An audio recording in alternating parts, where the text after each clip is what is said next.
I never had thoughts like that before. It was like my brain broke.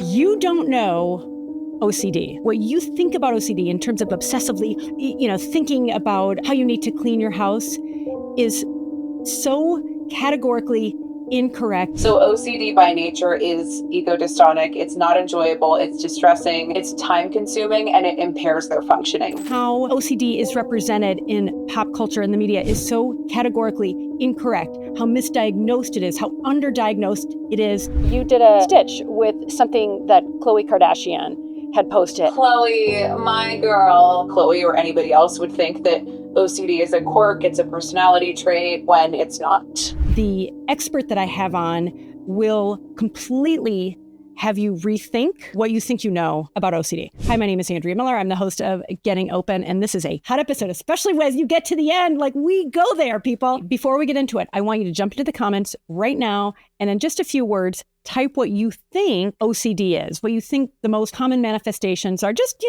don't overthink it. Just jump into the comments. And then what I'm going to ask you to do is at the end of this episode, come back to me, tell me if you got it right or wrong, and what you know now about OCD. Let's talk to my guest.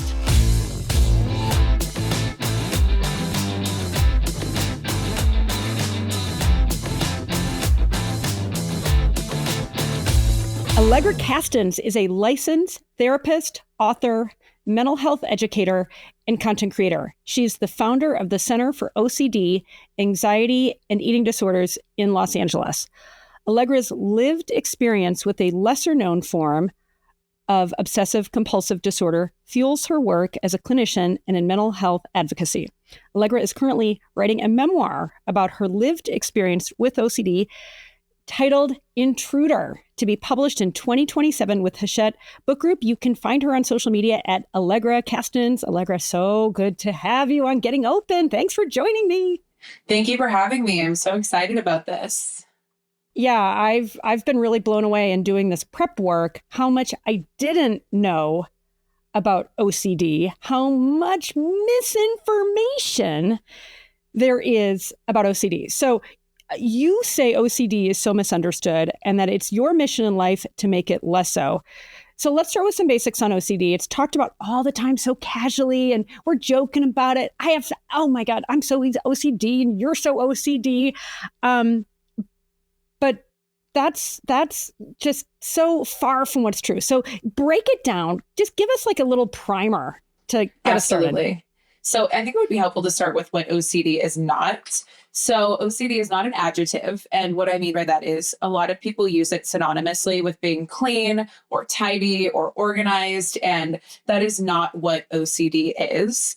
Sometimes people misconstrue obsessive compulsive disorder with obsessive compulsive personality disorder. And someone with OCPD might really fixate on perfection and orderliness and organization, but it's egocentric, meaning they align with that. They think this is how things should be. And oftentimes people with OCPD don't seek treatment because they think that everybody in the world should follow what it is that they're doing. So people tend to think OCD is OCPD when they're two very separate conditions. OCD is an ego dystonic condition, meaning obsessions and compulsions are opposite to a person's values, beliefs, desires, and self-concept. So yes, contamination obsessions exist where somebody might fear germs. Let's say they worry that if they touch a doorknob, they're going to contract an illness like HIV, and they might sanitize the doorknob compulsively. That can absolutely be OCD, but it's not enjoyable to the person. The person doesn't want to be doing it.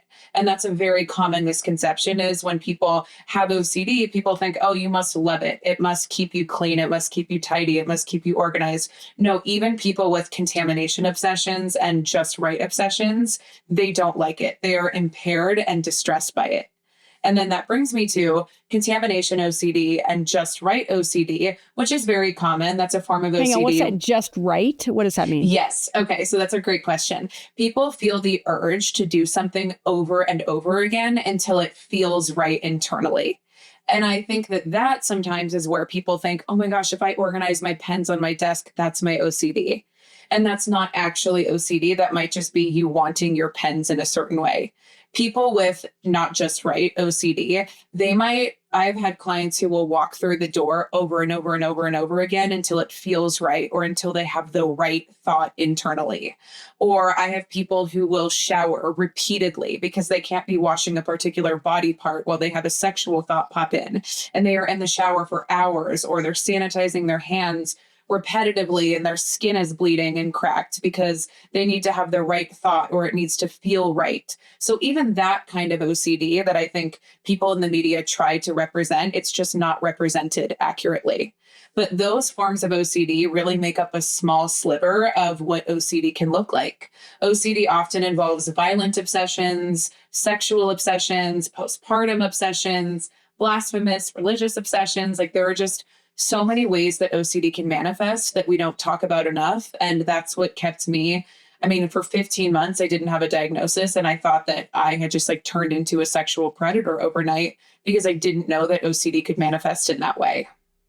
So let's hold on that and this whole business of it almost cost you your life and how taboo. Like I was reading this and boing, my eyes popped open. If you're listening, you're not watching me, like eyes popped open. So I want to pause there, but for just a second, just to give a little more of a primer on OCD, how common is it? Like what percentage of people will get it? And I was reading that like you can get it later. Like just help me and my guests understand, kind of the bigger picture.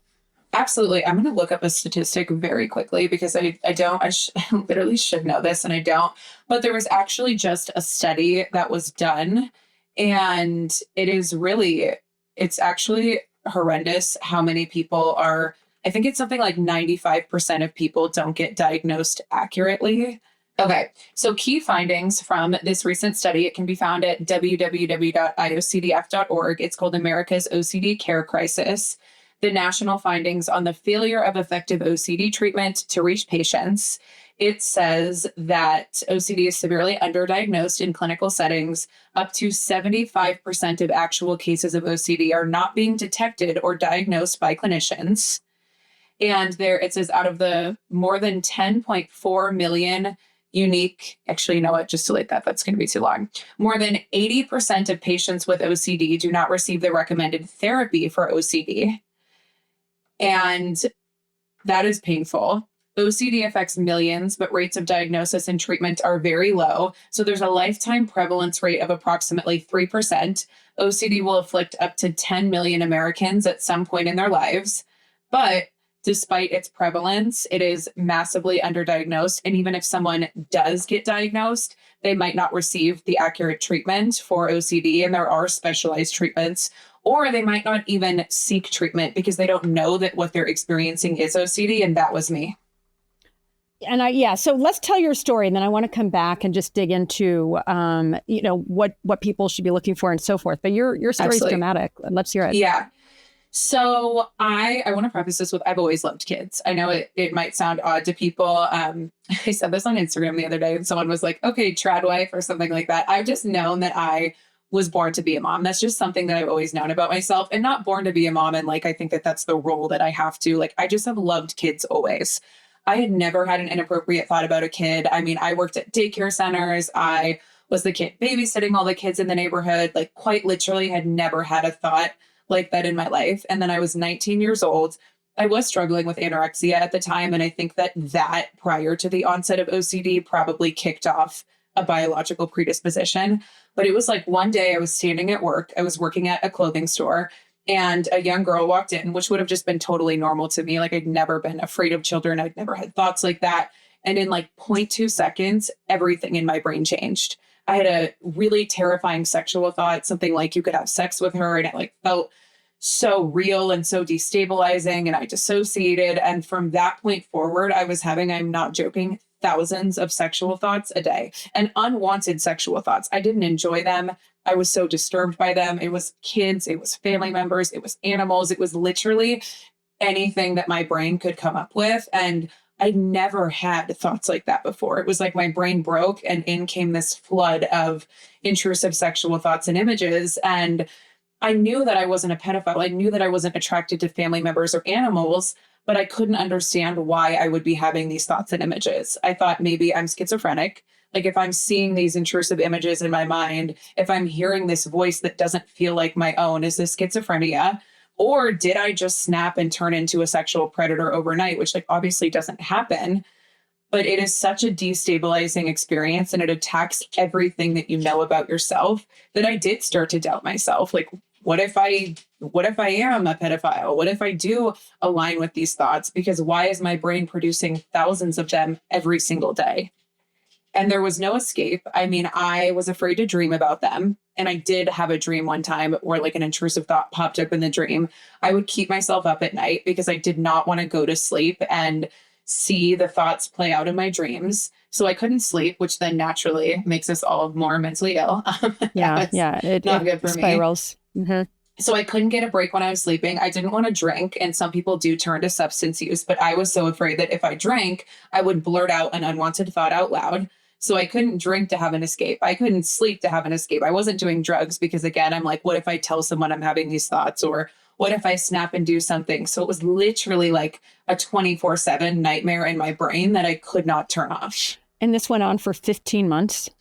Well, it went on longer, unfortunately. But yes, for 15 months, I didn't have a diagnosis. And it seems like I look back and I think, why didn't you just Google this? But I didn't Google it because I didn't want the internet to tell me that I was a pedophile when I knew that I wasn't. And in my mind, the only thing that could exist with having sexual thoughts about children, even though they were so unwanted, they weren't enjoyable, in my mind, that was pedophilia. And I was so afraid to Google it and have the internet say, like, you have turned into this person. So I didn't Google it. And a lot of people with OCD don't. They're so afraid to Google, why am I having thoughts about stabbing people?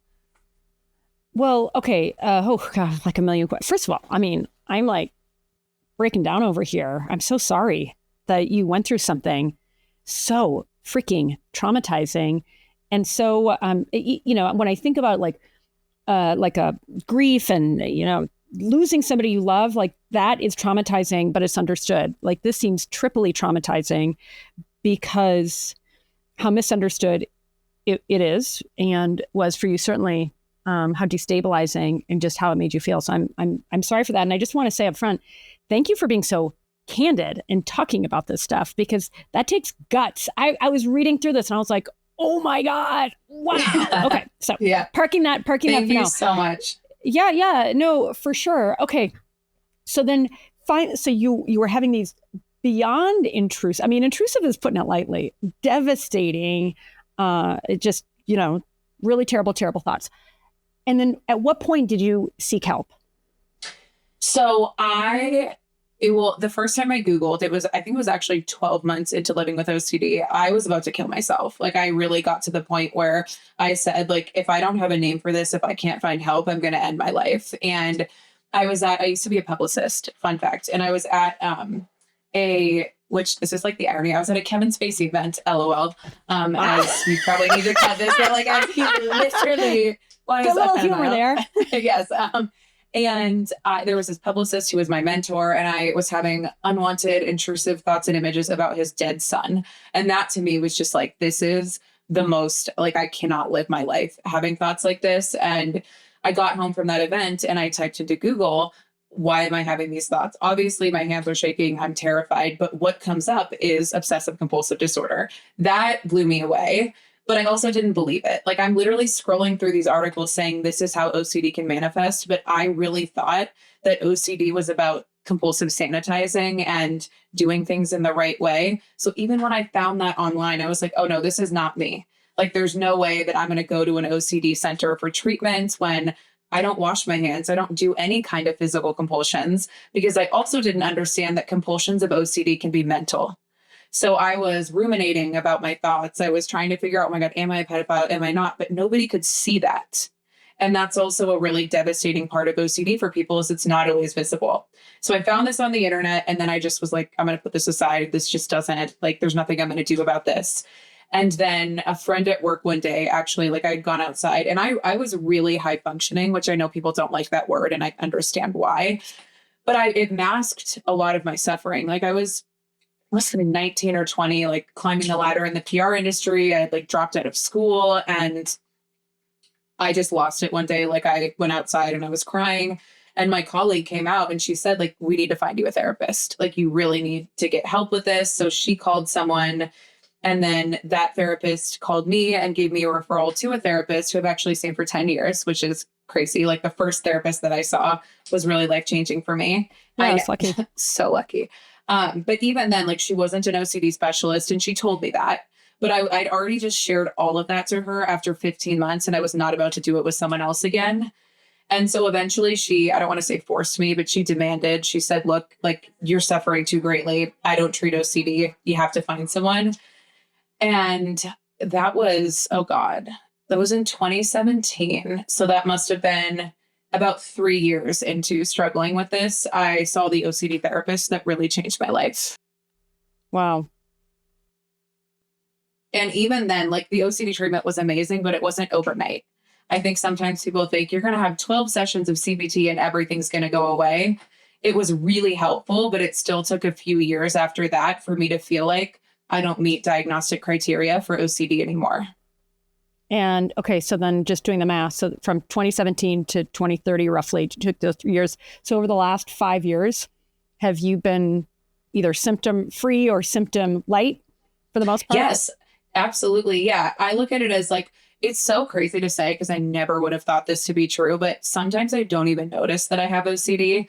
Like my mind is just so at peace. Like I might have one intrusive thought a day, maybe. That's how I am most of the times. But then I will have every 6 months to a year, kind of like 5 days where I have a lapse, and it's just like my brain is on fire again. I don't know what it is. I've been tested for autoimmune stuff to see if that's flaring it up. But like I have a mini lapse about once a year. But then other than that, yeah, I mean, I don't even notice a lot of the time that I have OCD. And that was just, I thought my life was over. I thought that there was no way that I was going to walk through the world and not have these kinds of thoughts all day long. Hallelujah for that, that therapist and the work you're doing as a therapist, helping people. How this is extreme. I mean, I've never even heard of it. Right. And so I'm wondering when it comes to, and not to, that's not at all to minimize it. I mean, what you've experienced, and I should say, for people who have, more of those ruminative thoughts and what feels more common, we talk about more how maybe OCD more commonly represents for, in part, A, to educate, and B, for people to go, holy smokes. That sounds like me. I should go get that diagnosis. Absolutely. Yeah. And I love what you just said. And it's so important to say that like this manifestation of OCD actually is really common. People are just terrified to talk about it. It is? Yes. Yes. Holy oh my cow. God. Sexual obsessions are one of like the predominant OCD themes. People just don't talk about it. What if I'm a pedophile? What if I'm attracted to family members? What if I'm into dead bodies? There are sexual orientation obsessions. So what if I'm lying about being a lesbian and I'm deceiving everybody? Like it's actually very common. We just don't hear about it enough. But obsessions of OCD can be about anything. They can be about anything and what obsessions are, because not everybody has OCD. And I want to say not everybody with an intrusive thought or intrusive thoughts in general, not everyone has OCD. OCD is defined by obsessions and compulsions. So when we think about obsessions, think about repetitive thoughts and images that are oftentimes intrusive and that are very distressing to the person. And to be diagnosed with OCD, those obsessions have to take up at least an hour of a person's day. It's not just a passing thought, like I could stab someone and then, okay, it passes and the person is fine. For people with OCD, it is all consuming. And OCD is a disorder full of doubt. People tend to doubt and distrust what they know. It's called the doubting disorder for a reason. So it's not just an intrusive thought about stabbing someone, moving on with my day. It's, oh my God, what if I am a serial killer? What if I snap and hurt someone? It really is a disorder of pathological doubt. And so that's something to look for as well. And then also compulsions, physical compulsions, but mental compulsions too. You can have OCD and have zero physical compulsions. I never sanitized. I never checked the lock. I never did anything physically. It was rumination. It was checking in internally. Am I having a groinal response? Am I feeling something? How do I feel in relation to these thoughts? So compulsions have to take up at least an hour of the day as well to be diagnosed with OCD. Okay. And so thank you for that. So is it like, I mean, I'm thinking autism, for example, like a spectrum, like you can be extremely autistic and, you know, like more, if you will, low functioning. I don't know why people don't like high functioning. I feel like that's a very practical description. Yeah, I think people say that what's the word? I think people think if you're not high functioning, it's like it's stigmatizing or something like that. I think they prefer high masking. Politically correct. Yes. Anyway, well, let's go ahead. I like high functioning because I think that, and I get high masking for sure, but I do think that functioning is important because I think we tend to think if someone's functioning well, they're not suffering. I was functioning at I'm talking optimal level when my OCD was loud. Like I still have friends, like best friends from high school. One of them just texted me a few weeks ago when I was talking about my book. And she said, I literally had zero idea. Like I had not like really good friends. So I like high functioning in that regard because people who function optimally can be suffering immensely. Well, and we talk a lot about addiction on this show and a lot of maladaptive experiences, behaviors, disorder, you know, things that are not optimal. You know, we're not trying to glamorize any of it, right? I mean, yes. And when I think about how that whole business of high functioning, it's a blessing and a curse, right? Because you're showing up for work and you're living your life. So it's not bad enough. I mean, if anything, when I think about my own life, I think certain problems had to get bad enough for me to say, enough's freaking enough. Like, I'm going to change it.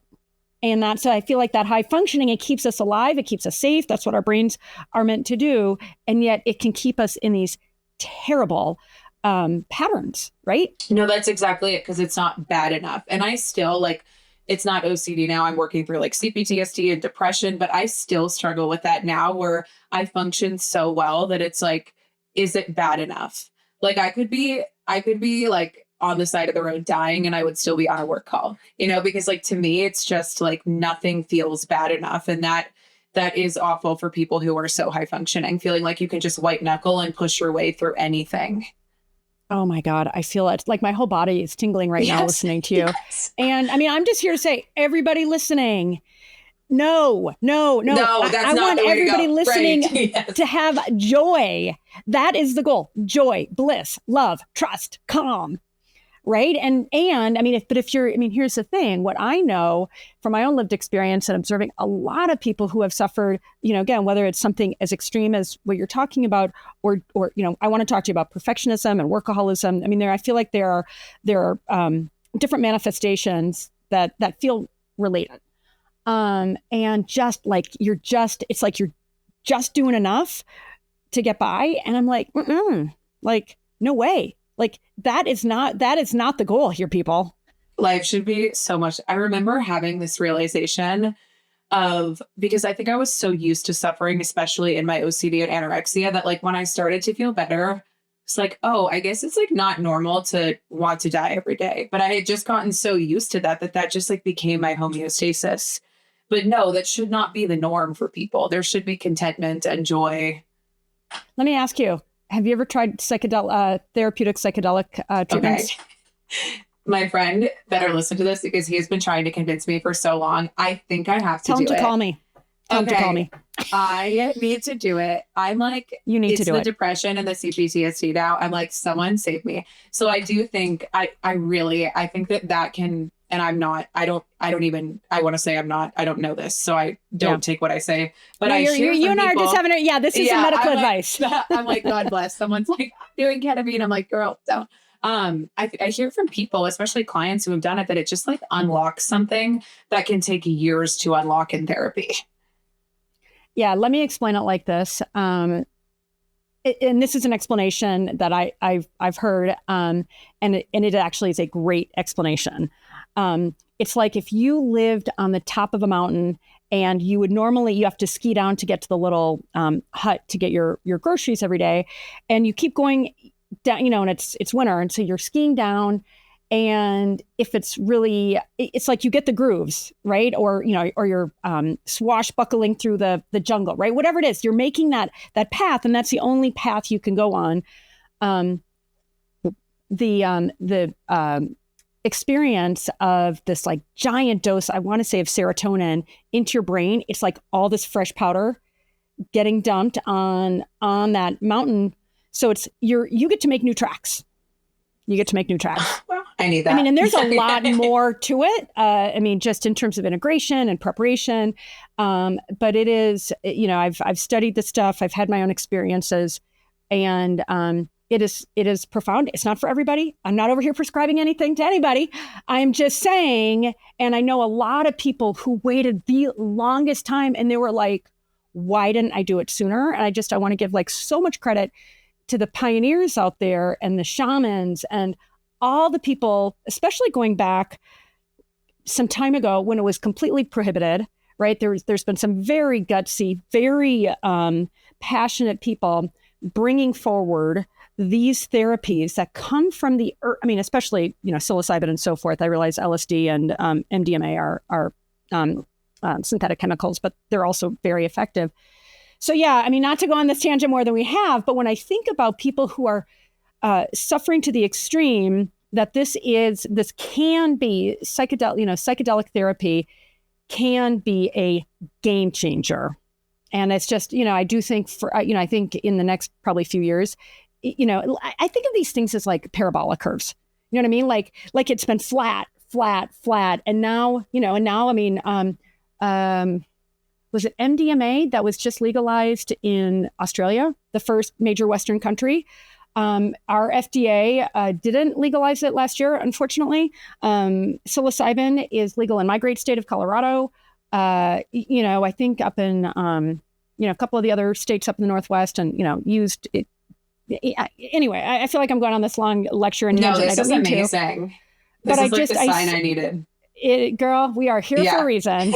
And yes. So I just say this because there are some really great outcomes and a lot of brave, pioneering, passionate entrepreneurs, shamans, medicine people who are really smartly using these substances with, and they always say set and setting. In fact, I would love to have Michael Pollan come on my show if you're familiar with his beautiful book, How to Change. I think it's How to Change Your Mind. But, he wrote this beautiful book on the therapeutic use of psychedelics. I want to say like 10 years ago, right? So fairly ahead of the, if you will, this kind of current curve. I mean, people listening will be like, wait, the indigenous have been using it for thousands of years. Okay. So How to Change Your Mind. And so he and all these other leaders in this space really do emphasize set and setting, and people use it recreationally. I'm not here to judge any of that. I'm talking therapeutically, right? Making sure you're getting the right medications, you've got the right shaman or person administering it. And you're in a safe therapeutic atmosphere. You got to do all your prep work, very intentional for it to work, right? And have the kind of impact. And then the integration is really important. It's not just, hey, that was amazing and memorable and wild and I saw kaleidoscopes.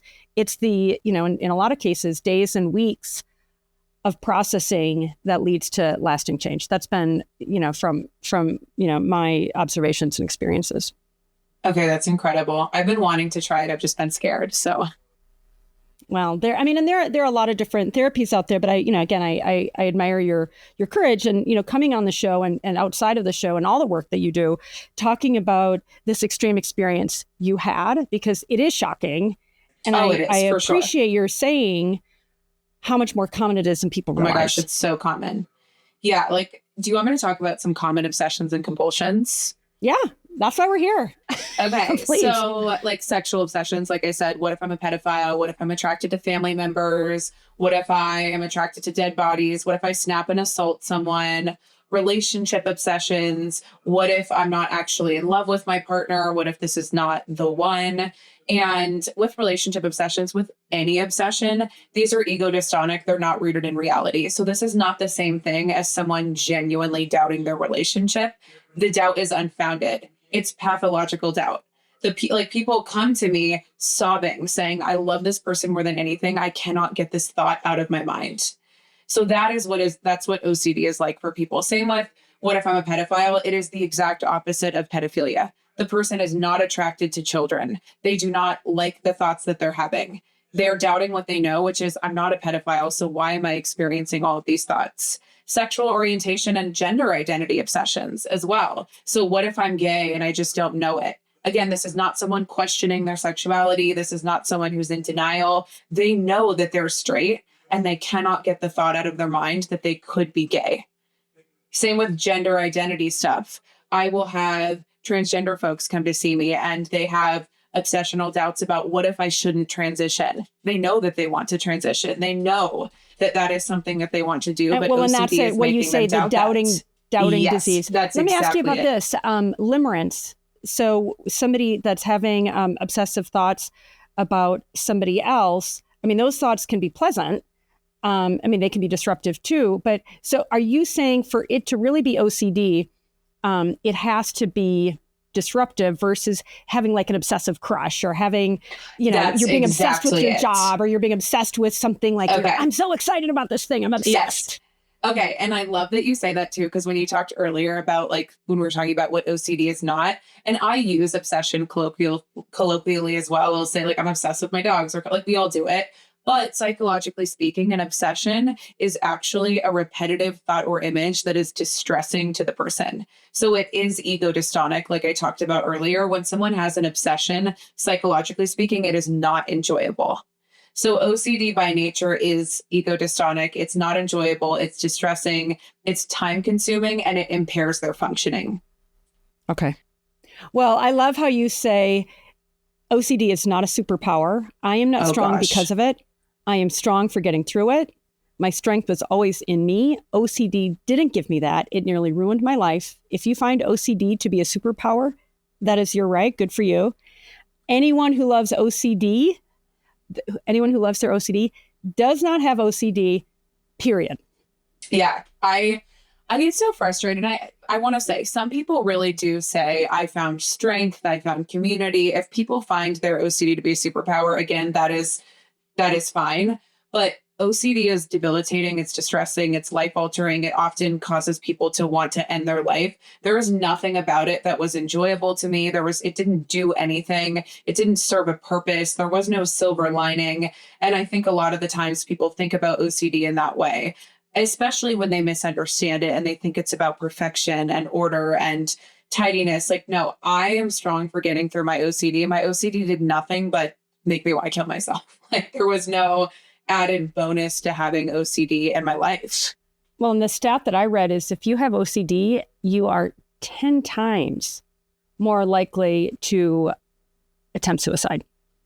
Yeah, and it makes a lot of sense. I'm not saying that, kill yourself or that killing yourself. Oh, good, thank you. I'm like, everyone go. No, I'm like, girls. No, but there's a logic to it.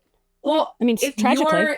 The way that I described it when I was struggling, and I literally have headphones on, it's like you have a pair of headphones glued to your head that you cannot take off. And it is just repeating the scariest thought you could ever think, that you would ever want to think. There's no escape from it. That is what OCD was like for me. So of course, who wouldn't want to die when that's their reality 24/7? It makes sense.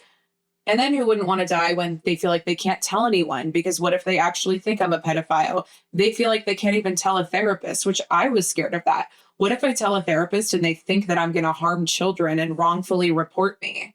So it makes a lot of sense that people would want an escape. They don't seek help. Okay, so with regard to, I'm looking for like that edge case, looping thoughts, right? So looping thoughts, they are disruptive, right? They're not joyful. And in my own experience, I'll have looping thoughts from time to time. Yeah, I would not say I'm clinically, OCD by any means, but I'm just wondering, like, are those, but I come from like a family with a lot of addiction and workaholism and perfectionism. So I'm wondering about that continuum. So when it comes to things, and we'll talk about workaholism and perfectionism, but even just like looping thoughts that come up from time to time, what do you do? Like, could that be an edge case of OCD, that gets triggered under stress? And then what do you do about it? Really great question. So looping thoughts are not always OCD. Like people with depression can have depressive rumination, and they're either having thoughts that continue to pop in, like life would be better without you, life is worthless, or they're ruminating about that. Some people with generalized anxiety disorder have looping thoughts. Some people with ADHD also have looping thoughts. So looping thoughts is not inherently OCD. What we're looking for with OCD would be obsessions, compulsions, and oftentimes that irrational pathological doubt. That is what we're looking for with OCD. But people with OCD, of course, experience looping thoughts. And the thing that helped me the most was mindfulness of thoughts that were not in my control. So when I had thoughts just popping in all day long, it was just allowing them to exist and turning my mind back to the present moment. But the caveat there is that is not to be confused with allowing yourself to ruminate. Rumination, which is active perseveration about thoughts, that is a choice. And that is something that we want people with OCD and even people without OCD to stop. If you're sitting there all day long ruminating about whether or not your partner is mad at you, it's probably not doing anything for you, but making you more anxious. So that is something that is in our control to stop, to say, notice that I'm ruminating right now. This is not helpful. I'm going to come back to what it is that I'm doing. So I really separate the automatic thought that happens to you, being mindful of that and allowing that to exist, but then stopping any kind of active thought process about that. Okay. Yeah, that's super helpful. So just to recap, so it's like you're allowing it, you're not shaming it and making space for it, right? Rather than pushing it away or pushing it down. And then it's almost like you're saying, okay, and we're inviting somebody else to the table. Yes, exactly. to really replace that, or to kind of supersede that thought. Yes, to not, ultimately what I say to people with OCD is to not engage with it, because obsessions are not meaningful. They're not dangerous. Again, it's pathological doubt. People with OCD are often trying to solve a problem that doesn't even exist. Like I wasn't a pedophile. There was nothing for me to solve there. The problem didn't exist. I was having all of these thoughts, and that was what was the most terrorizing for me. But just allowing yourself to experience it, we know that pushing it away doesn't help. And that engaging with it compulsively also doesn't help. It keeps the person stuck. So can you just allow it to exist, recognize it's not important to attend to, and carry on with your day? Yeah. No, that's helpful. Okay. So we touched on this a couple of times when it comes to people that are obsessed with achievement, obsessed with productivity, workaholism, perfectionism. And I think you said at the beginning that maybe there's something called OCPD. What's the P again? Yes. Obsessive compulsive personality disorder. So OCPD. So are they on a continuum? Like, or is it like a Venn diagram where they're a subset of each other? And so, how common are these things? Mm-hmm. You can definitely have both OCD and OCPD, but they are separate conditions. So a person can have both. Again, OCPD is egocentric. So somebody with OCPD, it might be my way or the highway, like extreme fixation. Hang on. Just rewind for a second. So there's ego syntonic and ego dystonic. Did I get that right? Yes. Okay. That's amazing. Do you mind? I feel really smart right now. Yes. Do you mind just differentiating those two real quick? Absolutely. So egocentric, when we have a thought that's egocentric or a behavior that we're carrying out, it's in alignment with our desires, our values, our beliefs, our self-concept. So for people with OCPD, it's my way or the highway. Like this will be orderly. It's actually aligned. It actually is aligned. Even if perfectionism is aligned. And oftentimes you'll see, like, I shouldn't say make jokes about it, but like oftentimes it's the family member that comes in saying my family member needs to get help. But they're like, no, this is with OCPD. It's like, no, this is normal. This is what I want to be doing. And so, OCPD is egocentric. OCD is ego dystonic, meaning the obsessions are opposite to a person's desires, beliefs, self-concept, and values. And that is even for contamination obsessions. It's not that the person likes cleaning if they have contamination obsessions. It's that they're worried about HIV living on doorknobs and they're sanitizing excessively. It's not a love of cleaning. It's not a love of organizing. And any kind of obsession, what if I'm a serial killer? What if I am a rapist? Like it goes directly against what a person knows about themselves. And that's why it's so disorienting. Right. Oh my gosh. Okay. So thanks for the definition. So rewinding, we were talking about then how OCPD, I think, presents. Yeah, definitely. So with people with OCPD, there tends to be a fixation on perfection, orderliness. Things need to be in this way. It needs to be done exactly like this. And the person experiencing it tends to see it as like, no, this is rational. This is what should be done. It might impair their functioning. It might impair the functioning of someone else. Like if you are an employee of someone who has OCPD, it might be really difficult to meet those standards.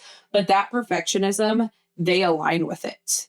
Somebody who experiences perfectionism in OCD, like what if, I don't know, let's say, what if I made a mistake on my school paper and so they're rereading it 17 times and they're up until 4 a.m. It's deeply distressing to them. They don't want to be doing that. And they're not even seeking perfection in that way. So OCD is commonly, it's spoken as if it's synonymous with perfectionism, and it's definitely not. Those are two separate things. Because OCD is not a personality trait and it's not a personality disorder. It's a disorder of doubt is what it is. Interesting. Okay. Yeah. That's super helpful. So let's talk about pure OCD. So country music star Luke Combs recently talked about how he has pure OCD. Hey, do you mind if I show a clip real quick? Have you seen this one with him? He actually was talking on Dax Shepard's show. You have a very specific form of OCD. Yeah. So it's called pure OCD, which is like there's no outward compulsions. Oh. So you're not doing any behaviors that are observable. Yeah. The behaviors are all mental. It's just rituals. rumination. Yep. Mental rituals. Yeah. I would say 99.9% of people who have it, like no one would ever even know.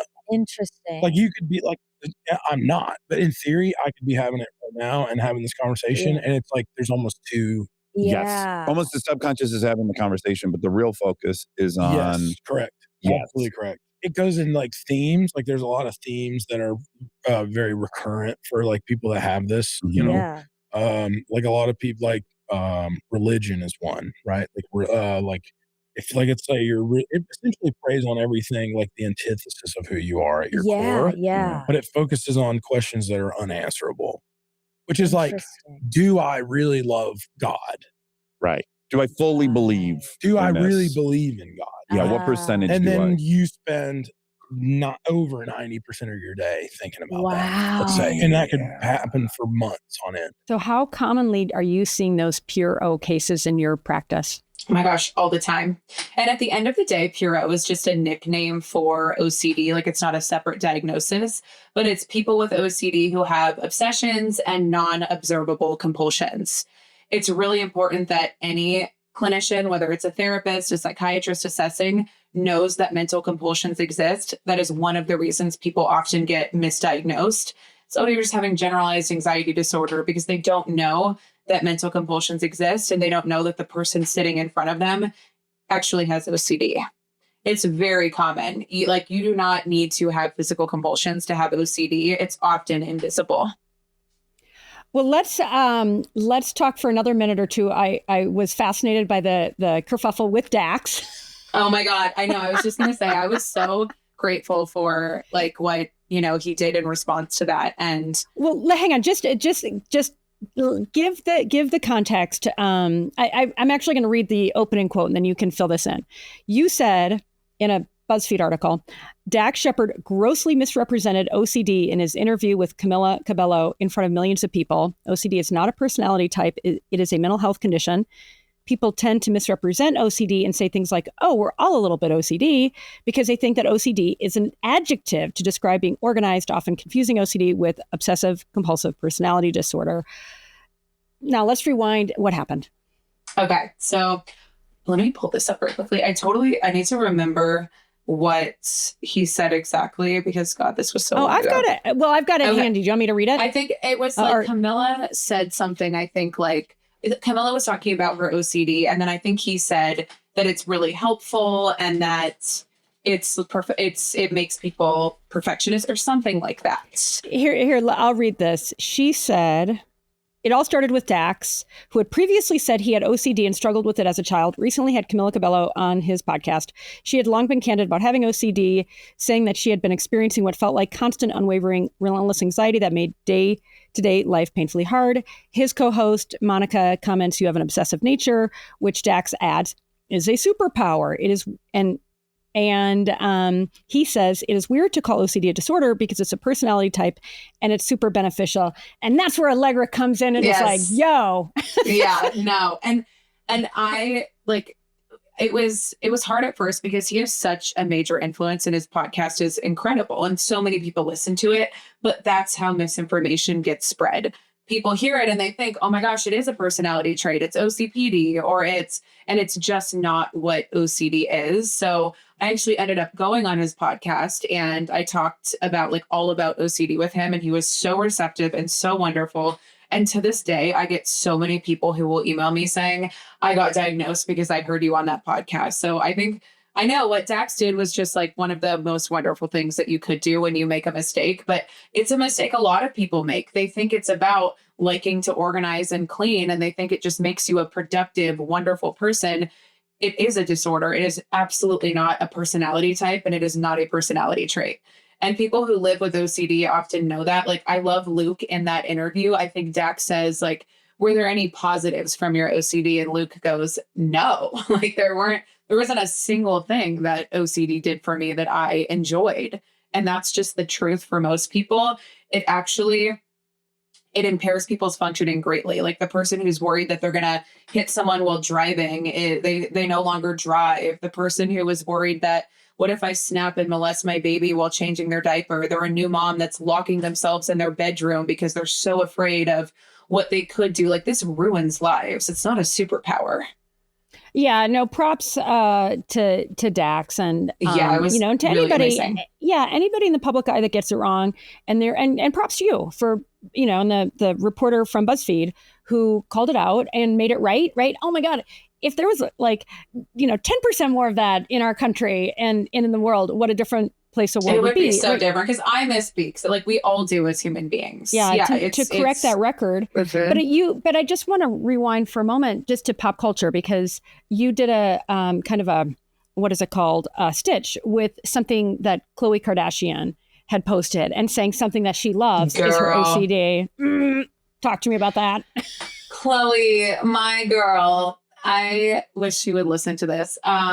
She gets it wrong so often, and I really thought it would stop. I'm going to move really quickly. Okay, that's a little bit better. So she actually had a series called Khloé, an OCD app, essentially, where she would talk about how her Khloé shows up. And it was things like organizing, she said verbatim, organizing my garage makes me so horny. And I really like to organize my Oreos by color. And it's like, that is not OCD. That is not OCD. You like to organize. That is not at all OCD. And just continues with it. Like, posted a reel the other day that was, I love my OCD, and just really, and I don't know whether or not she has it. I'm not going to diagnose her. I'm not going to say she does or doesn't, but the way that she talks about it is so, it does not represent OCD accurately at all. And she has such a massive platform. And I really wish that at some point she would listen, and she knows. I think she even said on one of the episodes, she said something like, the public gets so mad when I talk about OCD and I don't know why. It's like, because you're talking about it as a love of organizing your cookie jar. And that's just not what it is at all. Khloé, we need you to understand this is a huge burden for people. It is not to be glamorized. And when I think about, like, even like narcissism and autism and a lot of these things where it's like, oh, I'm autistic, or, oh, my so-and-so is narcissistic. I mean, it's so easy to take these diagnoses and throw them on people like OCD. And I don't think anybody's, some people are mean-spirited, but I think for the most part, it's a convenience. It's a shtick. But to your point, it can be damaging. And when people, to your point about Dax, when they get it right. So Khloé, let's get it right, girl. We're going to get this cliff turn. I get it right. I actually reached out to her podcast team and I was like, I would love to. I didn't get a response. Of course, she's Khloé Kardashian. I mean, are you joking? Like, well, but hang on, but that would be the ultimate flex. Khloé, that is a flex. As a woman with that kind of power to say, you know what, guys, I'm bringing on this leading expert in OCD, and she had something to teach me. She's going to have something to teach you. This is how, especially, I'm going to say it, I don't care if people are going to get mad, female leaders. let's stand up and say, you know what, we're not going to, and, you know, male leaders too, but it feels like for us women, you know, it's like, I just feel like there's a special, even extra responsibility to get it right and make the world safer. I mean, it's responsibility for guys too. Like, let me be clear, but there's something about when you've got that kind of power, like power and accountability to me go hand in hand. And I will always say, and you said it, but I'm going to say it again, when you get it wrong and you're wise enough and have the self-confidence enough to say, oh, I got it wrong, or the information I learned, or I changed, or the information changed, or whatever, and you own it. Like, that is one of the biggest flexes you can make. And it makes me trust a person more. Like, I've said things on social media where I'm like, oh my God, I didn't even know that was an inappropriate thing to say. I'm so sorry. Like, owning up to things like that. Yeah. It just makes me trust people more. Allegra, yes, accountability is hot. I'm here to tell you. That's exactly it. Yes. And again, you know, and I just say this again with, you know, whoever it is, you know, just when they get it wrong, saying, I am wiser now. And to your point, like, there's greater trust, and there's just, I feel like there is so much damaging misinformation. We are in the misinformation age. And so when people who have that kind of influence and power can say, I contributed to the misinformation, and now I'm going to take the responsibility, I'm going to use this power to correct the misinformation, it gives everybody else, it gives them permission to do the same. And I say that so seriously. When other people are willing to apologize, be accountable, I mean, we're all social creatures, right? So when somebody with that kind of power and authority says, hey, here's what right looks like, ooh, that hits hard. I know. What Dax did was just so respectable. And I don't think Khloé's even being malicious. I had a grad school professor who, in front of a class full of 40 upcoming therapists, said, oh, we're all a little bit OCD. This was a professor in a psychology grad school program. Like, if this is what professors are teaching people in grad school, it makes so much sense that Khloé or anybody else would think that OCD is a quirk, it's a personality trait, when it's not. Yeah, no, for sure. And I'm glad you raised that point. This isn't about shaming or calling people out in a negative way. It's actually asking them to rise, to say, hey, you got it wrong. Yes, like calling them in. Yeah, calling them in. Let's call them in. Yeah. And, you know, and this obviously translates on so many subjects. Oh, God. You know what I mean? Like, you got it wrong. Hey, your permission to get it right and correct the record and make everybody love you even more. Okay, Alegra, we are almost at the end. What didn't I ask you that I should have about OCD? Oh, actually, one thing I do want for sure, the connection, you talked about your own dealings with eating disorders. And I will add this. I come from a family with literally deadly eating disorders. Like, that hits so close to home for me. And I'll say this, I never had an eating disorder, but I got like really, really skinny, you know, so like that body dysmorphia and so forth, you know, so it's just, and I know I'm like you, like so many women are on that spectrum or were on that spectrum. And somebody that I interviewed, Dick Schwartz, actually, from, you know, the godfather of IFS, he talked about how body dysmorphia is becoming more prevalent for older people. And it's like obsessive exercising, and like they can only eat, you know, certain kinds of food. And I might be, orthorexia. Thank you. Where it's like a fixation on health. You know, it's so bad. I asked my therapist, who I think is like 69 years old, yesterday. I was like, girl, have you ever gotten Botox? Because I'm getting these wrinkles. I'm 31 years old. And she's like, no, I haven't. I'm like, well, girl, I'm about to. I think I'm so expressive as a therapist that, like, whenever someone tells me something sad, I think I like raise my eyebrows. But no, it is. Yes, and it's giving me wrinkles, people. But no, how could people not, when they're getting older, start to fixate on that? Because we live in a world that is obsessed with youth and beauty and thinness. It's everywhere. Well, and I was just chatting with one of my colleagues. She made a case that I hadn't even really connected, but we're so used to seeing ourselves now, thanks to social media, thanks to taking many more selfies and so forth. Whereas before, you know, we might look at ourselves when we're brushing our teeth, putting on our makeup.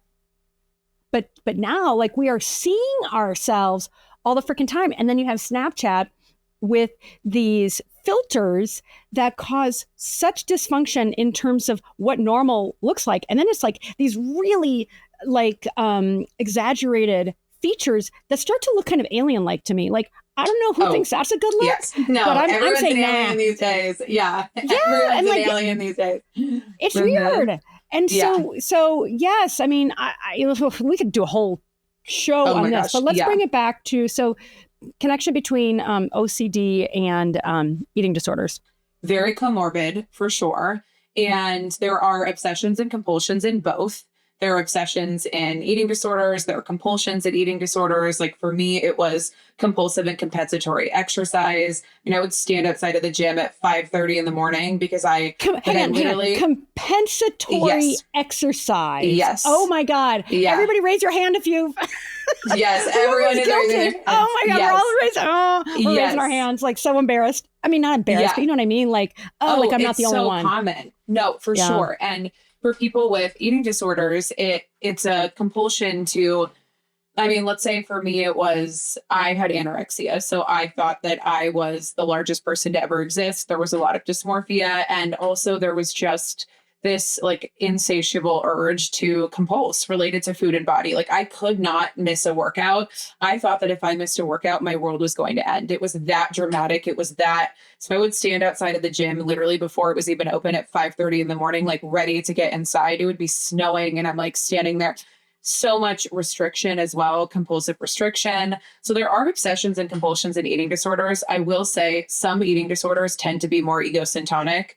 Like I was rewarded for my eating disorder. I lost a bunch of weight, which is what was asked of me my entire life. And I got complimented. And that made me in part not want to give up the disorder, where nobody is congratulating me for having unwanted sexual thoughts about kids, Like, no, they're not. People are like, what the fuck is wrong with you? So the eating disorder for me, like it just was so much more aligned with what I wanted to be, which was thin. OCD was like, this is the worst thing in the world. Get rid of this, please. So there's a difference for a lot of people between the two. Alegra, it's coming up for me. You have come so freaking far, and now you're helping all these people, both in your practice as well as doing shows like this. Do you love yourself? Do you want to know, honestly? I do. No, I don't. I shouldn't say that. I'm really like, the sun is actually killing me. Okay, there we go. I'm really depressed, to be honest. I think that if I'm being truthful, I think I feel, I said I've wanted to be a mom forever. I'm still single. And I'm like, am I going to die alone? I asked my therapist. I feel, I'm not saying I'm old, but I want like 4 kids. Okay. And I just feel like, I don't know. I'm in a panic about that at all times. But can I be your self-appointed therapist for a minute? First of all, have 4 kids. Don't have 4. Like, don't obsess with that. I have 2, and so many, like 1 kid, 2 kids. Like, throw that away. Just freaking throw it away. Because if you had 1 kid, you would be the so over human. The moon. I would be. And you are 30. Would be the luckiest. Yeah. You can have kids for another 20 years. And something really interesting that I heard today, like no joke, about the ovary. This is breaking news. Right on time. You and me, we're meeting right on time. They are finding, and I just got the little like TikTok 90 seconds. I love it. Purport to be like a gynecological expert. Yeah. But that they were able to do this like 3D mapping of the ovary, and like this analysis, and it's so much less about like the age of the eggs and the age of the ovary. Like they're mapping it to our hormones and to stress.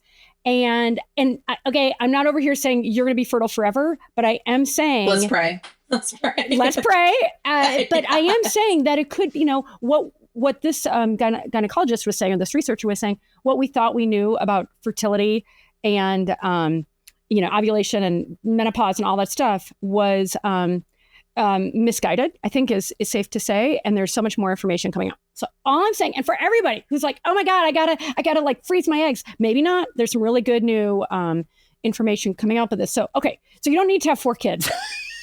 I know. I think I'm just like, it just devastates me, I think, because I've always wanted to be a mom. And then of course I get POCD, and it's like, how does that even make sense? And then I'm single and not, I don't know. I do love myself. I should say that. I don't like certain aspects of my life. I think that that's what it is. And I think having CPTSD as well, I have this like fear that my life is over at this age. What's CPTSD? Complex PTSD. Oh, So there's okay. not like Okay. one trauma. It tends to happen like growing up, like a lot of, attachment trauma, abuse, etc.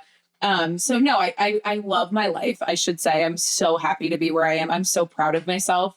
And I really do like myself. I think I'm just, I'm prone to depression.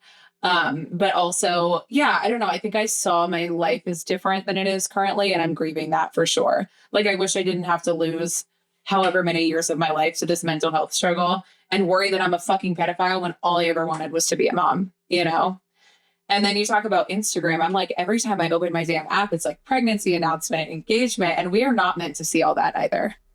Yeah. So I hear that. I mean, honestly, props to you. And you are a young woman. You are a fucking warrior, sister. You're only 30. So what's going to happen? I know. Okay, 31. Who cares? I know. I'm scared. I'm like, I think that's why I need ketamine. I'm like, I need to stop being so afraid of this. I need to, it's too much. And for anyone listening, I don't think 31 is old. I just have this irrational fear that like, I'm going to die alone and that no one's going to love me. Like that's really what it is. That's probably relatively common for a lot of people with or without OCD. And I'm not a medical doctor or any trained licensed mental health professional, but I know it's bullshit. Yes. Right. And as we just continue to tell ourselves that, like, we're all powerful beyond measure. Like, that's what I know for sure. And whether it's using controlled breath work, somatic work, talk therapy, CBT, the clinical and wise therapeutic use of psychedelics and so forth, the amount of healing we are capable of as human beings is so extraordinary and so exciting to me. And this comes from somebody who has come a million miles. So in part, I'm this enthusiastic because I'm like, I used to struggle and now I fucking love my life. Oh, that makes me so happy. Yeah, no, it makes me happy. And it makes me want to do this show where people are like, I'm stuck and this and that. And it's like, you know what? That path, like, let's all honor our past because it got us here. And you have gifts that you are meant to give people and you are giving them. So don't, and I say this with and I feel like I'm like probably being a little like aggressive right now, but whatever, it's myself. No, I love this. I'm like, my therapist is like, keep going. I know. You can pay me my $250 later. No, just kidding. No, but I say this because a lot of people feel like what you just expressed. And I used to too. And I'm here on the record to say it's just not true. It's just not true. And what got us here, here's what I will tell you. I honor myself now, like it's going to make me sad. Like not sad, like emotional. Actually, the opposite of sad, like so joyful. I honor myself now like I've never honored myself in the past. And that's that feeling of honor that I've learned. It is like a superpower. And I've made plenty of mistakes. And, I feel like with my background, like I should be so much further. Like, fuck that story. You know what I mean? And so if we all, especially powerful women who are here in service to others, where we decide over time, like it's not fake, to honor ourselves, that's how we change the world. I believe. Wow. Yeah. And it's there for you. And it's there for me. And you're a lot younger than me, sister. Yeah. I'm like, am I? I feel like I'm 90. I'm like, are you sure? No, you're way younger. But listen, I'm young in spirit, and I'm gonna I keep telling my kids. You're my kids amazing. Thank you. Well, my kids were 13 and 15, and we roughhouse like crazy. Like I'm just like I love athletics and all that stuff. So we wrestle, we roughhouse, and I keep teasing them because pretty soon they're going to get so big that I can't. We talk about ragdolling. Nick, Alex, who dominates still. in this clip. But I joke about like how when I'm 140 and they're 100, and I'll go like this, I'll be like, I'm going to break you over my knee, you old man. I love because that. I'll be an old lady, but I'll still be like buff and tough. Oh, I love this. That's amazing. Oh my God. I troll my kids. It's so fun. Wait, but yeah, that. I mean, so just even talking about, about youthfulness and how our society wants us to be like fucked up filters from Instagram. Fuck that is what I say. It's so fucked up. Fuck that. Yeah. Like decide and own it. And, if you, I feel like we all have way more agency than we give ourselves credit for. And you have to choose it because we are in this social media and this pop culture world, which has us it's like the Matrix, where it's like, oh, we believe we have to look a certain way and we have to be a certain age and we have to, and I say, fuck all that. Oh my God, I should have had 3 kids by now. And Yes. Mm-hmm. And no, and by the way, one of my favorite things, Alegra, do not should on yourself. I know. Do not should on yourself. Yeah, and I promise I'm going to take the oath. I'm not going to should on me. Yeah. And that's the beauty. I mean, that to me, what I love about social media, because these clips are going to get out there and the best of our discussion is going to get out there. And, a ton of people are going to watch the show too. But to me, that's where social media is amazing. When powerful conversations, when it's real, when people are telling the truth from the heart, not to get views, not for, anything other than I'm here to tell the truth and share what I know and what you know. Yeah. It's incredible. Yeah. No, I'm so grateful to be here and I'm so happy that we did this. Yeah. Amen, sister. Okay. Well, 25 minutes ago, I asked you, what's the thing I didn't ask? So we're going to rewind to that question. That. What didn't I ask you? I would say just what is the most effective treatment for OCD, because a lot of clinicians don't know. The frontline treatments right now is something called exposure and response prevention therapy. It falls under the CBT umbrella, and it's essentially facing a fear head on related to an obsession while simultaneously preventing compulsive rituals. A very basic example would be someone with contamination OCD who worries that if they touch the doorknob, they're going to get HIV. Exposure might be, I'm going to touch the doorknob. Response prevention is, I'm not going to sanitize afterwards. And then medication. So ERP and medication are the frontline treatments. And there are a plethora of adjunctive treatments that can be helpful too, like acceptance and commitment therapy, some metacognitive therapies, but it is important to find an OCD specialist because the wrong kind of therapy for OCD can keep someone stuck and can actually make them worse in their symptoms. Like general talk therapy is not advised for treating OCD. Oh, I could see that. I could see how that could actually it's like ruminative all day long. Hasten the cycle. Yep. And you do teletherapy. You're licensed in California and New York. Did I get that right? Yes, exactly. Mm-hmm. Yeah, I have a practice I see clients in person in Los Angeles, and then I see people in California, New York, and Florida virtually. And then I also have an associate working under me who sees people in California and Florida, and she is so wonderful. Awesome.